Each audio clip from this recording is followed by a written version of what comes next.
Welcome to colonial New England, but imagine it run by influencers. Modesty was the new viral dance challenge, and everyone was desperately trying to go viral for piety. Your bonnet game? Better be on point, or you'd be cancelled by the Puritan paparazzi. Personal brands were meticulously crafted, built on a foundation of fervent prayer, or at least a very convincing public performance of it.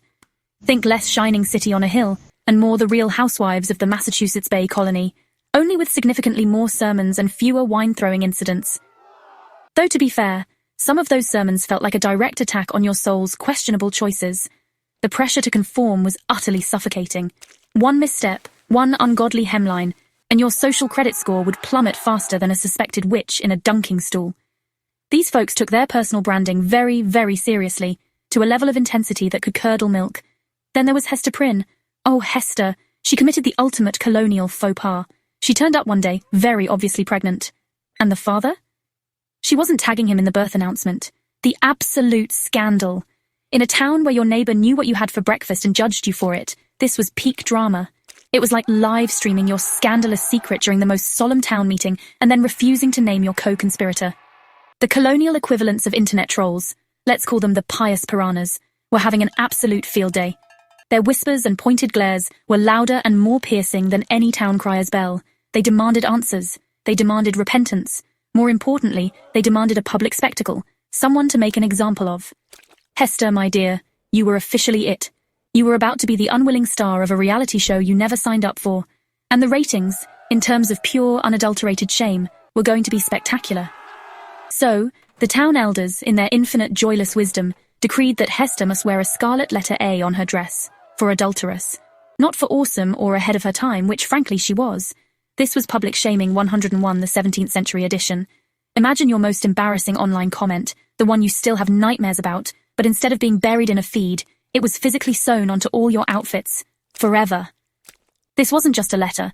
It was a giant, flaming, unmissable billboard screaming, "Hey everyone, look at this woman. She had unapproved fun." The explicit goal was total, crushing humiliation, a constant wearable reminder of her supposed sin. They genuinely believed this ingenious plan would break her spirit, render her a complete outcast, a pariah whispered about in hushed, horrified tones. Oh, how spectacularly they underestimated a woman armed with a needle, thread, and an ocean of defiant creativity. The initial fallout was exactly as dramatic as you'd expect from a town starved for entertainment. Hester was paraded through the town square, baby Pearl clutched in her arms, the scarlet A blazing on her chest like a demonic beacon. The crowd jeered. They pointed. They probably threw some historically accurate, organically grown rotten tomatoes. It was a full-blown spectacle, the kind of thing that made people forget about the constant threat of famine or smallpox for a few delightful hours. The townspeople were practically vibrating with judgmental glee. This was way better than watching a pig get slaughtered. Yet, Hester stood there, on that scaffold of public disgrace, taking it all in. She wasn't weeping or begging for mercy. She was just there, head held high, a queen presiding over her own condemnation. You could almost see the gears whirring in her brilliant mind. This A might have been their idea, their brand of shame, but she was already plotting how to make it entirely her own. They desperately wanted a victim. They were about to get an icon. Hester didn't just wear that scarlet A, she didn't just stitch it on, she transformed it into a masterpiece of subversive art. With exquisite gold thread and intricate designs, she made that letter pop. It became less a symbol of shame and more a piece of defiant couture. If this were modern times, she'd have an Etsy store flooded with orders and a viral TikTok tutorial on how to slay your shame before the next Sabbath. The A evolved under her skilled fingers, from their intended mark of sin into her personal emblem of skill, resilience, and frankly, superior taste. She took their crudest weapon, designed to crush her, and painstakingly refashioned it into her most effective shield, a testament to her unbreakable spirit. The other women in town, while publicly clucking their tongues and muttering about her audacity, were probably secretly envious of her embroidery skills. Did you see the filigree on her A today, Martha? Simply divine, though terribly inappropriate, of course. The town's reaction to Hester's unexpected glow-up was, to put it mildly, utter confusion. This was not according to their carefully laid plan. She was supposed to be a broken, moping pariah, begging for forgiveness and fading into obscurity. Instead, she was out there, walking with a quiet dignity, her A looking more like a fashion statement than a punishment. Her needlework, initially a private solace, became highly sought after. People, Even the ones who condemned her loudest started discreetly requesting her services for their own garments. Oh, the delicious irony. They scorned the sinner, but coveted her artistry. For some, the A began to take on new whispered meanings, able, artistic, perhaps even admirable. Hester's unwavering composure and quiet industry slowly began to erode the harsh edges of their judgment. She wasn't playing their shame game. She was subtly rewriting the entire rulebook, one beautiful stitch at a time. Now, let's talk about Arthur Dimmesdale, the town's golden boy, the beloved, eloquent pastor, so deeply spiritual, so profoundly pious, so utterly, catastrophically full of secrets, big baby daddy-sized secrets to be precise. Yes, he was Pearl's father. Surprise! While Hester was living her truth, albeit a truth literally sewn onto her chest for all to see, Dimmesdale was silently, miserably imploding from the inside out.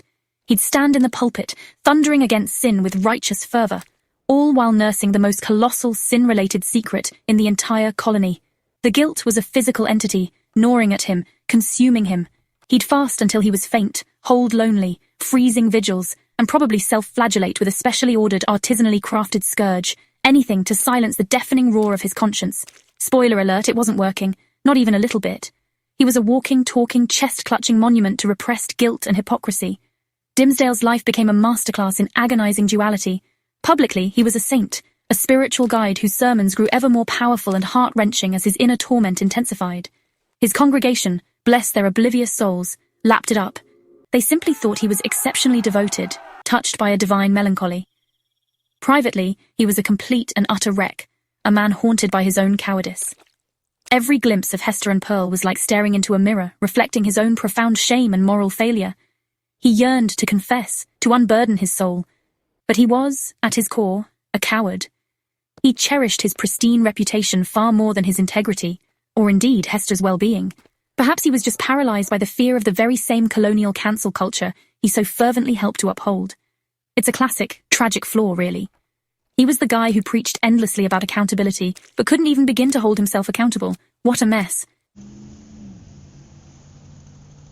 This entire town was basically hypocrite central, with a booming population consisting of everyone, except perhaps Hester and her tiny, truth-telling daughter. They pointed their gnarled, judgmental fingers at Hester for her one, very public, and arguably not that bad in the grand scheme of things, sin. Meanwhile, their own lives were undoubtedly overflowing with petty cruelties, secret little vices, and a whole host of unholy thoughts about their neighbor's suspiciously plump livestock, or their other neighbor's even more suspiciously attractive spouse. It was the classic holier-than-thou complex, cranked up to an almost unbearable volume because, Puritans. They'd clutch their imaginary pearls over Hester's audacious A, while simultaneously engaging in some seriously shady backroom business dealings, or gossiping with the vicious, buzzing fervor of 1,000 disturbed hornets. The moral high ground in this town was incredibly crowded, and frankly teetering precariously.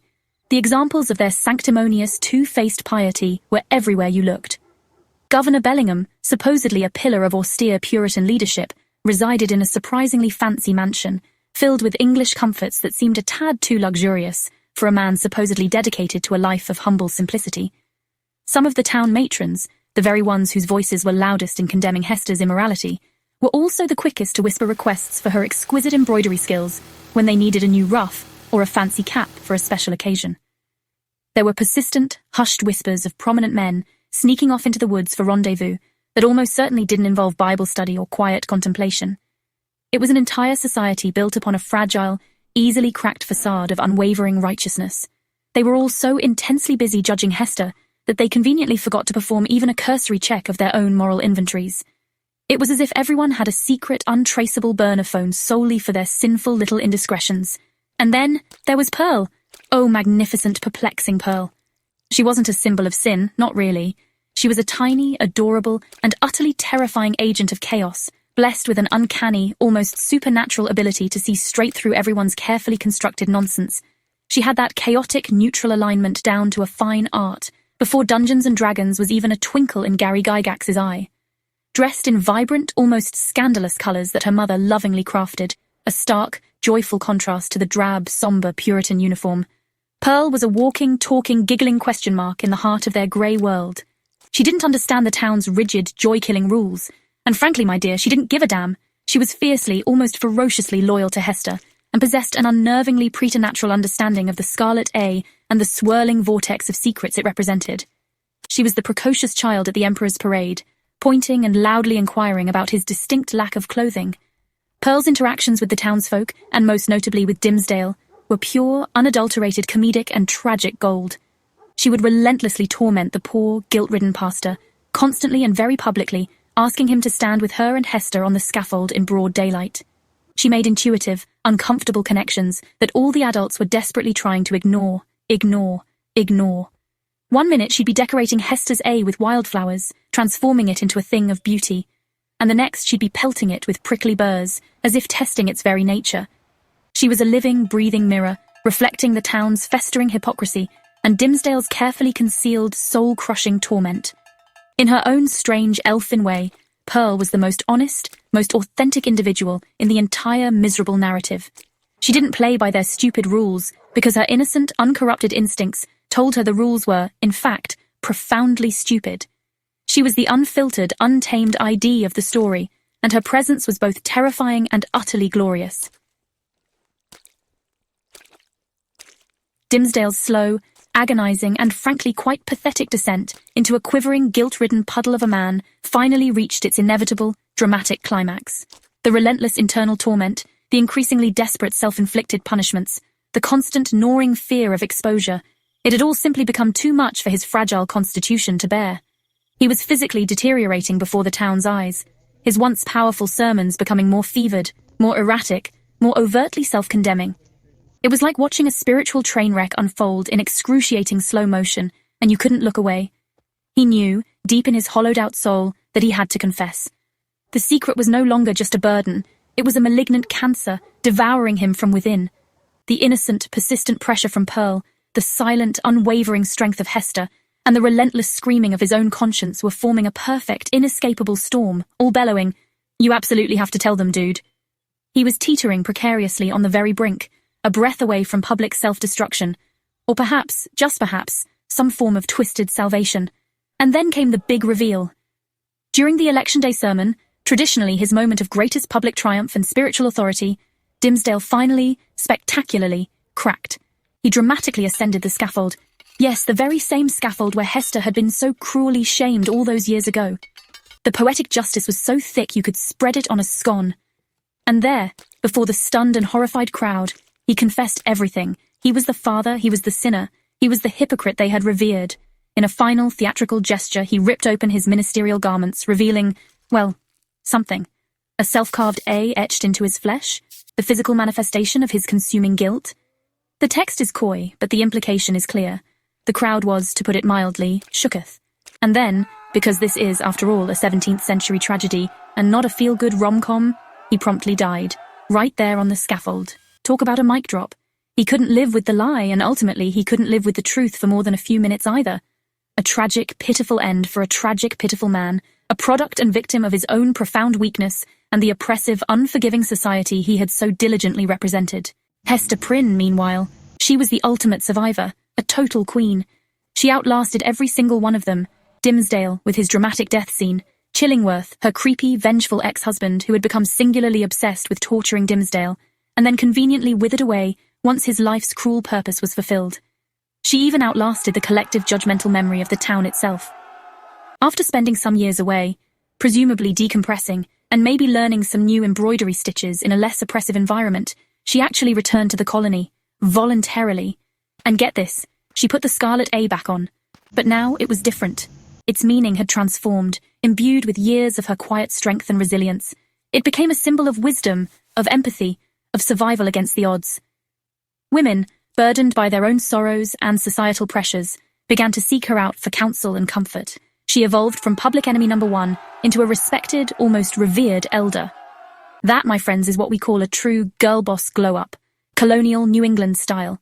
She took their instrument of shame and wore it like a goddamn crown until it became a badge of profound honor. So, what's the big, juicy takeaway from this delightful romp through puritanical psychodrama and public shaming? Well, maybe, just maybe, we should all collectively agree to stop slut-shaming women, or anyone for that matter. It's a bad look. Hester's entire story practically screams at us from across the centuries, urging us to question who exactly is making these arbitrary, often cruel societal rules, and more importantly, who benefits from these rules. Spoiler, It's usually the people already in power, the ones in the tall hats and somber cloaks, the ones who want to maintain control over everyone else, especially women and their pesky autonomy.